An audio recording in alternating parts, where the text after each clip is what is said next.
Okay, mula-mula buka Touch 'n Go. Okay, sekarang pergi kat transfer, money packet,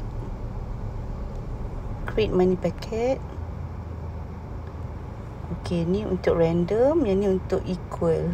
Random ni penerima akan menerima duit secara amount dia random, amount dia tak tetap. Yang equal ni penerima akan menerima duit ikut amount yang kita nak setiap orang. Okay, yang ni okay, random. Contoh, okay, number of receivers, okay, letaklah 11. Okay, amount letaklah RM20 lah, contohlah okay, kita nak bagi RM20 kepada 11 orang, tapi jumlahnya tak sama. Okay, yang tentukan yang tak sama tu, setiap orang yang dapat tu kita pun tak tahu berapa. Itu Touch 'n Go yang tetapkan. Okay, lepas tu ni letaklah kita punya kita nak wish apa. Selamat Hari Gembira.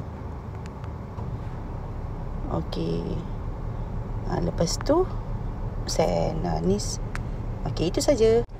Okay, kalau equal pula, setiap untuk penerima menerima amount yang sama. Okay, pergi dekat equal ni. So letaklah 11 orang yang nak diterima, kita letakkan. Okay, berapa jumlah duit untuk setiap orang dapat. Contohlah saya letak RM1. Okay, lepas tu wish berapa. Okay, letaklah wish Selamat Hari Gembira. Okay, lepas tu ni sebabkan saya punya account tak adalah, memang kosong. Okay, so ni kenalah reload berapa ringgit. Tapi ni dah lepas settle ni, lepas tu klik dekat sini, bawah sini. Gitu je.